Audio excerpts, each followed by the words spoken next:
Assalamualaikum warahmatullahi wabarakatuh.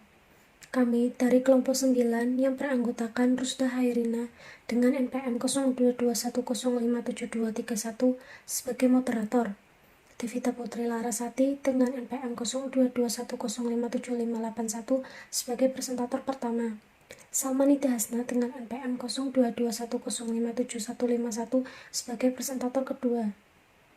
Kami akan mempresentasikan materi tentang dasar-dasar hukum tata negara.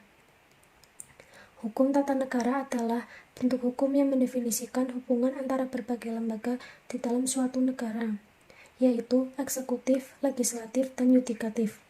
Istilah yang digunakan untuk menyebut hukum tata negara dalam bahasa Belanda disebut Staatsrecht, yang apabila diartikan dalam bahasa Indonesia berarti hukum negara. Di Inggris, istilah yang lazim digunakan untuk menyebut hukum tata negara yakni constitutional law, yang berarti hukum konstitusi. Bahwa hukum tata negara merupakan ilmu karena memiliki objek yang dapat diteliti, dan dalam melakukan penelitian terhadapnya memerlukan prosedur atau metode tertentu yang disebut dengan metode penelitian. Selanjutnya akan dijelaskan oleh presentator pertama, Devita Putri Larasati. Menurut C.H. Lokman dalam bukunya Collagene-tekeningen over het Staatsrecht van Nederland, sebagaimana dikutip oleh Yusef Ranawijaya, objek kajian hukum tata negara dalam arti sempit antara lain meliputi 1. Jabatan-jabatan apa yang terdapat dalam susunan negara. 2. Siapa yang mengadakan jabatan.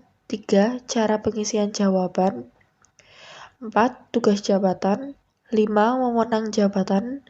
6. Hubungan antar jabatan serta 7. Batas dan tugas organisasi negara.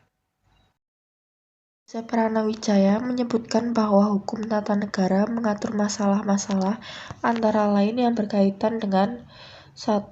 Struktur umum organisasi. 2. Badan-badan ketatanegaraan. 3. Pengaturan kehidupan politik rakyat. Dan 4. Sejarah perkembangan ketatanegaraan. Yarto, istilah sumber hukum tata negara dapat dipandang dalam 3 pengertian, yaitu pertama, sumber dalam arti sebagai asal hukum tata negara, yaitu yang berkaitan tentang kewenangan penguasa.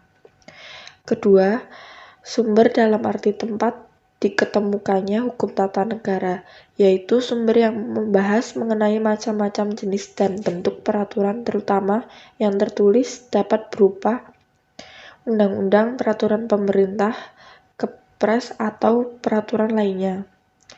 Ketiga, sumber dalam arti segala hal yang dapat mempengaruhi penentuan hukum tata negara, artinya dalam menciptakan hukum positif yang baik dan adil sesuai dengan keadaan dan kebutuhan.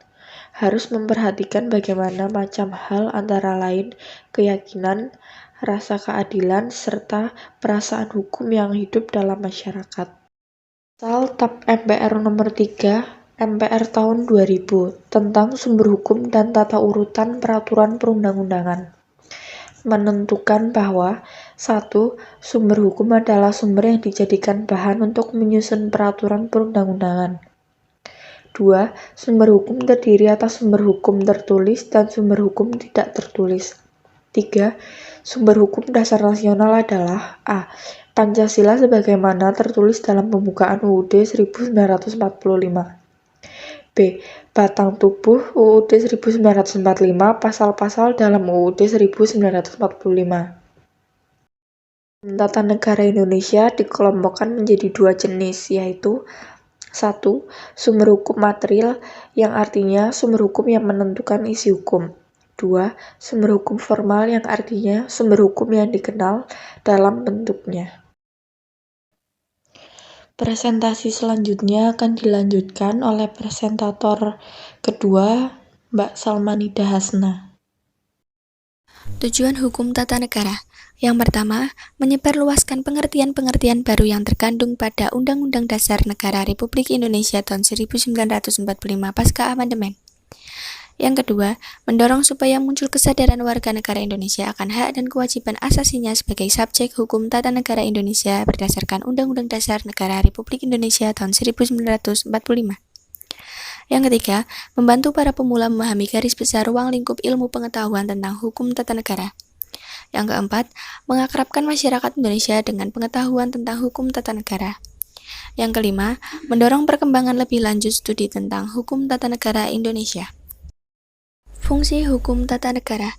Yang pertama, hukum tata negara sebagai alat ketertiban dan keteraturan masyarakat.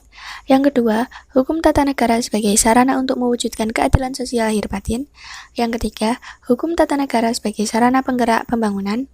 Yang keempat, fungsi kritis dari hukum tata negara adalah daya kerja hukum tidak semata-mata melakukan pengawasan pada aparatur penegak hukum termasuk yang ada di dalamnya. Asas-asas hukum tata negara. 1. Asas Pancasila. 2. Asas kedaulatan rakyat. 3. Asas negara hukum. 4. Asas pembagian kekuasaan. 5. Asas negara kesatuan. Selanjutnya akan dikembalikan oleh Rusda Hairina sebagai moderator. Sekian dari kelompok kami. Jika ada yang ingin bertanya, silakan tulis di kolom komentar. Terima kasih. Wassalamualaikum warahmatullahi wabarakatuh.